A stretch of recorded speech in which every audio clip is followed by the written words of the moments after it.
Hello, hello, it's Kevin here. Time for another letter for OET. I'll just turn off my fan. Okay.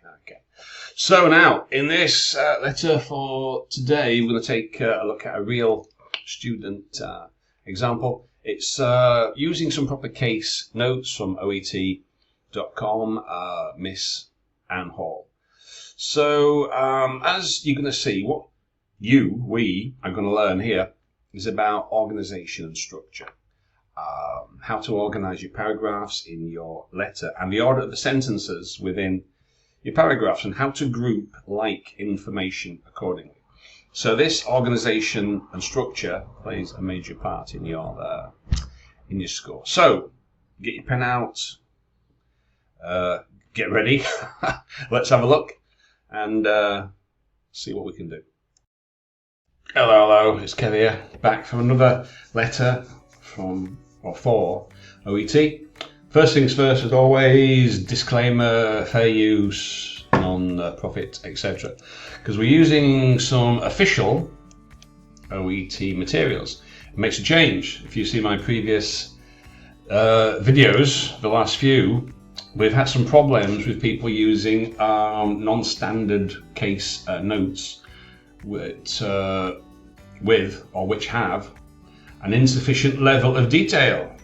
So consequently, the letters that people have written me have not been good because of the case notes. Have been using random stuff, and as I showed, it didn't really work. So we've got this one here. This is from OET.com, Med Sample 1 for the test. Miss Anne Hall. So let's have a look. So what did we do first? Right, so now this particular video is aimed at a new student, and it's her first letter. So this is for you and for anybody else watching on YouTube, if anybody is watching. I hope it helps. So what do we have to do? So first, with the task, because we need to know audience and purpose. Who are you writing to and why? That's the key thing. So it's a referral, definitive diagnosis. So what this kind of means is that you have a provisional or tentative or initial diagnosis that you want the specialist, the gastroenterologist, to confirm. Okay? Now, I'll say it again, read the OET Ultimate Writing Guide and check out Benchmark EDU, their blog, for how to write a letter. Excellent resources. You don't really need any other resource. Well, apart from this, of course, but they'll tell you all the information that you need. Okay, so what do we do first? So further investigation, definitive diagnosis. So what's the plan? Refer. So we want opinion, possible endoscopy. She's got to reduce her coffee, alcohol, stop taking the OTC, and the provisional diagnosis is gastroesophageal reflux, possibly with stricture. So what do we have here? So we don't need most of this stuff. We don't need this. Okay. So as I mentioned before in previous ones, what we have to do is, once we have the audience in mind, we go through the notes and we get our pen. We think, right, gastroenterologist, is that who I'm writing to? Gastroenterologist, I think so. So out of these notes, what information? So this is the content part. So you've got purpose, content, conciseness and clarity, genre, style, organization, language.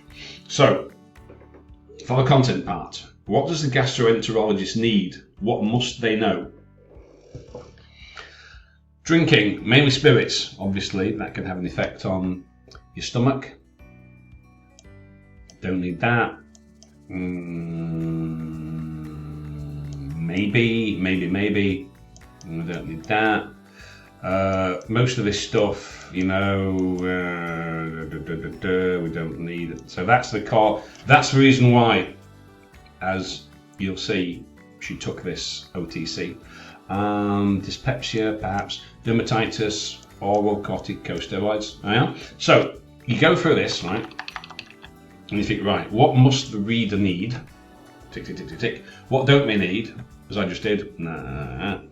What's possible? What might be of possible interest? Secondary importance. So we've got so there's been a single visit. Okay, so it's not a chronology. She's only been once. Presenting complaint, dysphagia. Now, right. Started 2 weeks ago. So she had a she had a URTI, for which she took some unknown herbal product. So it would seem that this unknown herbally item could well be the cause or trigger of her symptoms. So the URTI in itself is inconsequential. It's what that subsequently caused her to take. That's the only reason to include it. So OTC, Chinese herbs, no idea what's in it. So there's no relapse, no sensation of lump. She's not anxiety. She's got the pain, concomitant pain, lost some weight. Now, there's this recent increase in coffee consumption, but is that necessarily the contributory factor?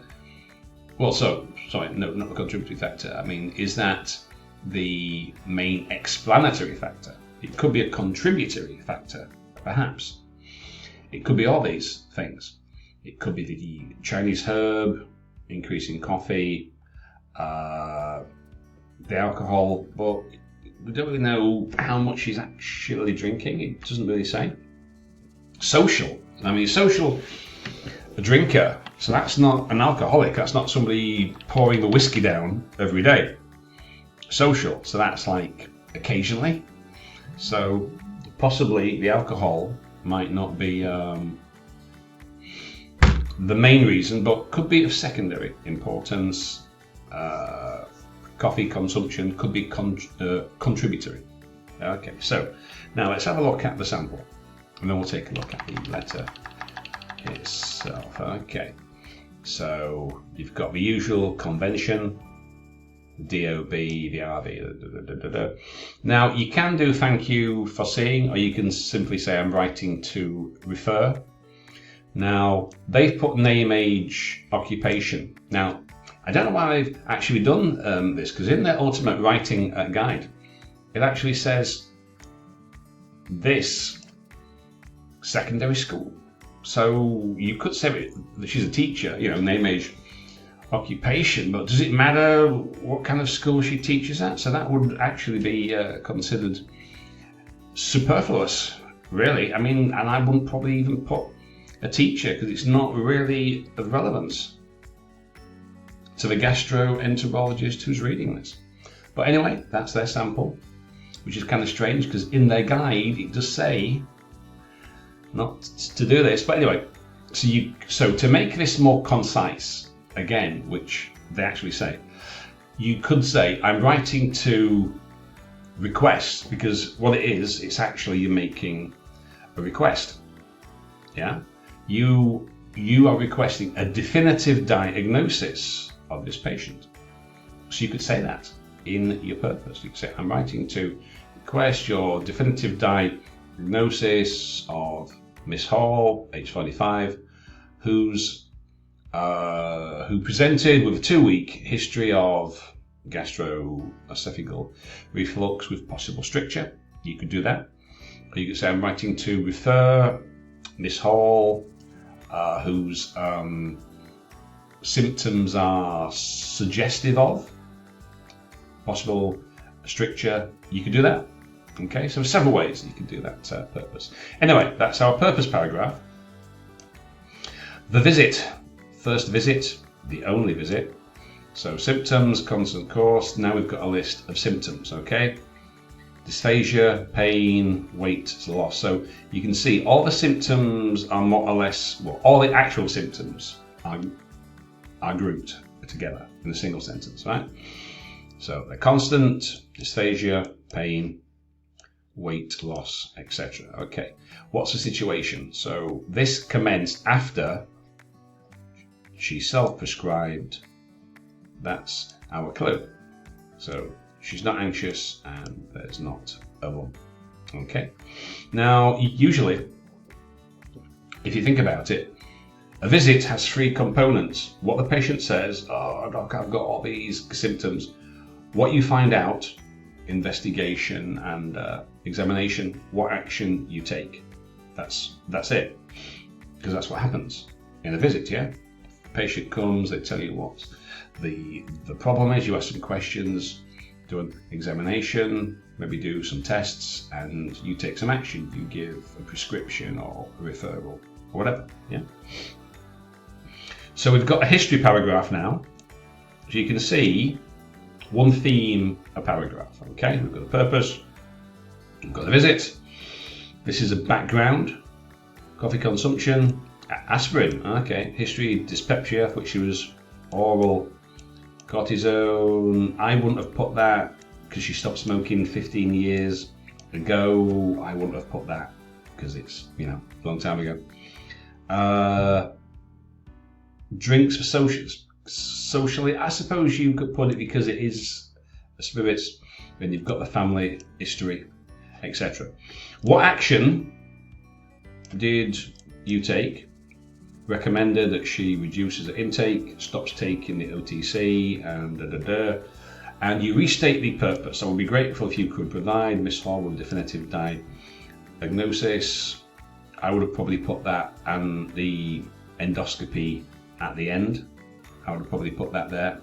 Definitive diagnosis and the possibility of endoscopy, I would have probably put that at the end. But still, that's not so bad.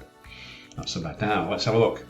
Now, first, let's check the word count. What have we got here? 187.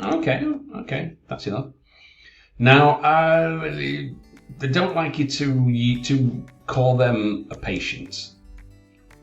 You know, so they don't like you to just say my patient, the patient, and not give them a name. So I suppose you could do that. But she is a patient, but don't simply say the patient to make it impersonal. But you don't really need that, you know. I am referring Miss Ann Hall because it's obviously that she's a patient. Been suffering from dysphagia for further investigation and definitive diagnosis. Okay, that's nice and clear purpose. Presented my clinic, or well, if it would be presented to, but you don't really need the clinic part because, you know, where else did she present to? So, and its title and family name. Now, you only use the first name if it's a kid or it's a young adult. Okay, so if it's an adult, title, family name. Miss Hall presented and complained about, so you could say, well, presented complaining of, or with the complaint of. You could do that. Presented complaining, or with the complaint of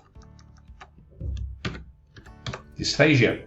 Now, you've put it for 2 weeks there in the purpose. You could have put it here.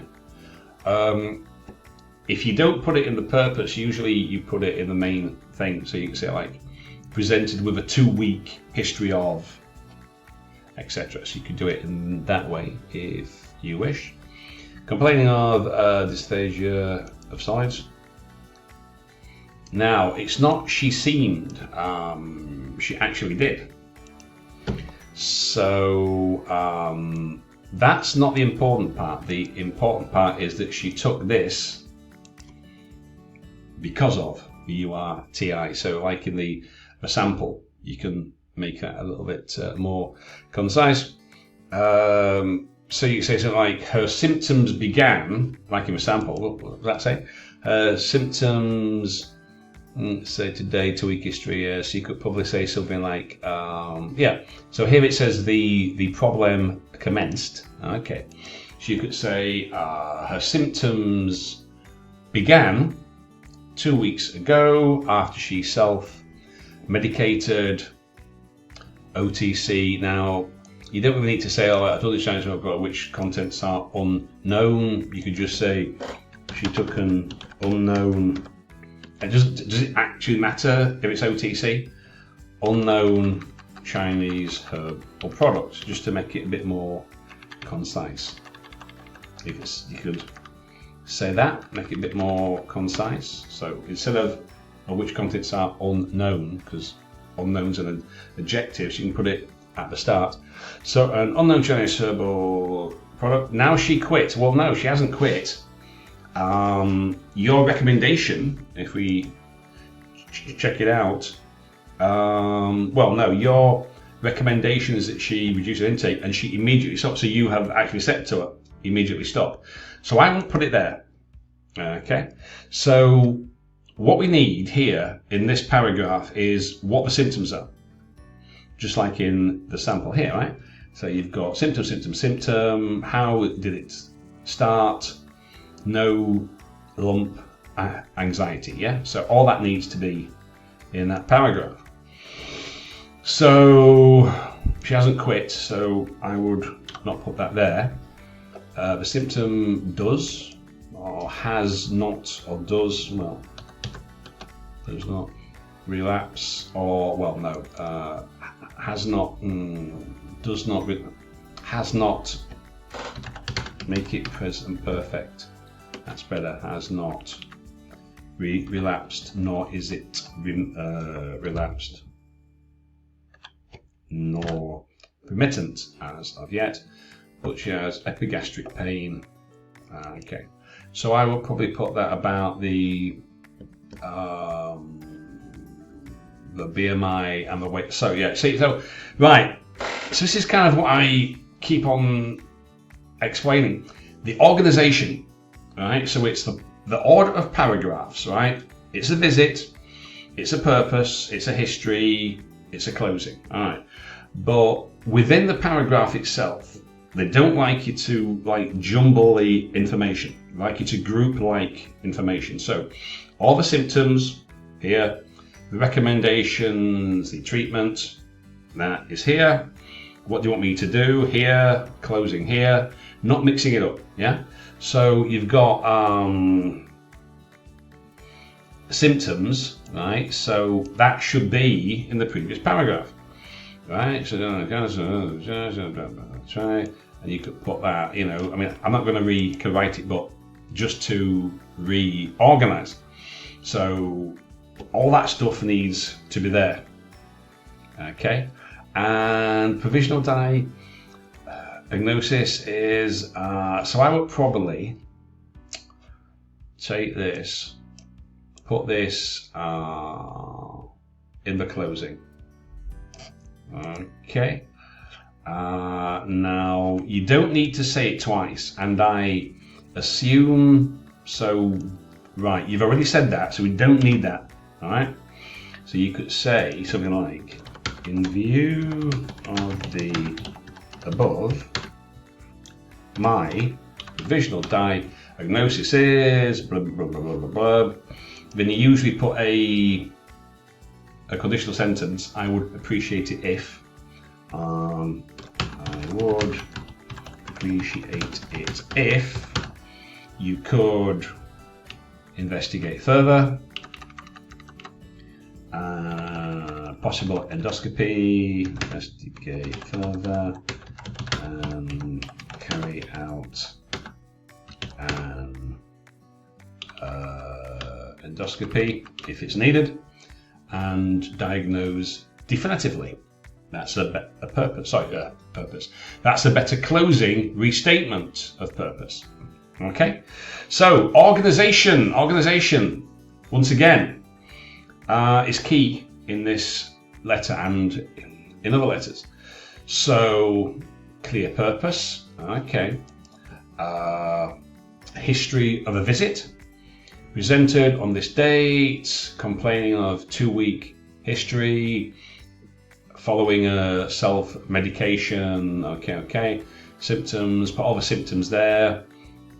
Additionally, she has lost 2 kilograms in weight, something such as that. Regularly, it's not socially, it's not regularly socially. That means when you're out. So probably at weekends. If you're a social drinker, then that's usually infrequently. At social occasions, if you're drinking regularly, that means pretty much every day. So that's not strictly true, and there's nothing here about coffee consumption or corticosteroids or family history, dyspepsia, because that's secondary, but they might want it. So there's some missing stuff here. There's nothing about the increasing coffee consumption. There's nothing about aspirins or corticosteroids orally. There's nothing there. I would have included that, because if you take out all of this other stuff, this is going to be short. It's going to be under your word requirement, and they will probably want to know this, So, right. And what do we need this for? Irrelevance. Okay. Height and weight. Okay. And a BMI. Okay.